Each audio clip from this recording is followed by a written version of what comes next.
Une cyberattaque massive qui menaçait de détourner 4,85 milliards de francs CFA a été contrecarrée par les autorités sénégalaises et Interpol. Les fraudeurs avaient infiltré le système de messagerie interne d'une compagnie pétrolière et utilisé l'identité de cadres supérieurs pour tenter de réaliser la transaction.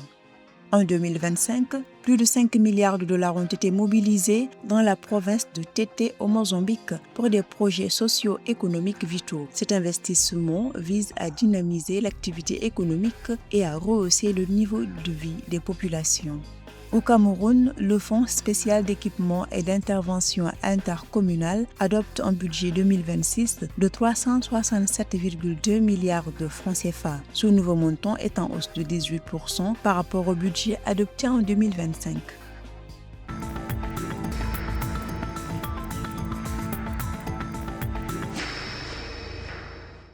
Selon le rapport 2025 d'Interpol sur la cybercriminalité, ce type d'infraction représente désormais plus de 30% du total des actes illégaux enregistrés en Afrique de l'Ouest et de l'Est. Dans cette lutte, le Sénégal a marqué une victoire décisive. En partenariat avec Interpol, les autorités ont réussi à contrecarrer une cyberattaque de grande ampleur ciblant une compagnie pétrolière. Les pirates tentaient de détourner 4,85 milliards de francs CFA en usurpant l'identité des cadres supérieurs après avoir infiltré les messageries internes de l'entreprise. La cybercriminalité a aujourd'hui un impact économique réel sur les entreprises stratégiques au Sénégal et en Afrique de l'Ouest. Et pour certaines grandes entreprises, un seul incident peut représenter quand même, tenez-vous bien, des centaines de millions, voire même des milliards de francs CFA. Mais de mon point de vue, l'impact le plus préoccupant est indirect. C'est la baisse de productivité, la perte de confiance dans le numérique, la hausse des coûts de sécurité et ralentissement des investissements. Grâce à une réaction rapide, les autorités ont pu bloquer le virement frauduleux et geler les comptes destinataires au dernier moment, sécurisant ainsi les fonds. Cette action rapide confirme, selon les enquêteurs, l'importance capitale de la coopération internationale face à une cybercriminalité sans frontières.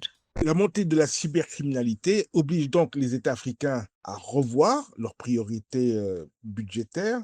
Cette cybersécurité n'est plus un simple poste informatique, elle devient une fonction régalienne. Concrètement, les budgets augmentent pour la protection des infrastructures qu'on dit critiques, la création de centres nationaux de réponse aux incidents et la régularisation financière afin de sécuriser les banques, les fintechs et les paiements numériques. Cette action s'inscrit dans le cadre d'une offensive panafricaine plus large. En fin octobre et fin novembre, une opération coordonnée a permis l'arrestation de 574 suspects à travers 19 pays africains. Le bilan de cette initiative est significatif avec plus de 12,9 milliards de francs CFA sécurisés ou récupérés. De plus de 6 000 liens malveillants ont été supprimés et plusieurs réseaux de fraude, notamment au Ghana et au Nigeria, ont été démantelés.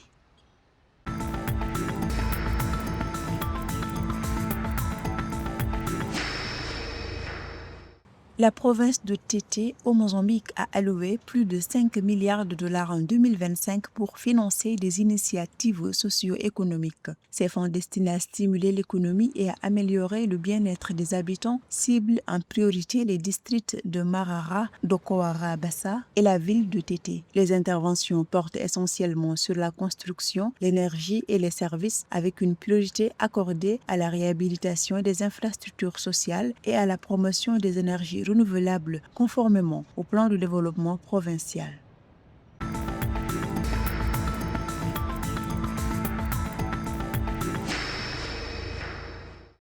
Le Fonds spécial d'équipement et d'intervention intercommunale FECOM, la Banque des collectivités territoriales du Cameroun, a adopté son budget 2026 de 367,2 milliards de francs CFA le 19 décembre, soit une augmentation de 18% par rapport à 2025. L'établissement a par ailleurs annoncé 335 milliards collectés en 2025 par les communes et régions, dépassant ainsi ses prévisions. Il a redistribué 177,7 milliards aux communes et accordé 214 concours financiers pour un total de 23,9 milliards et livré 337 infrastructures.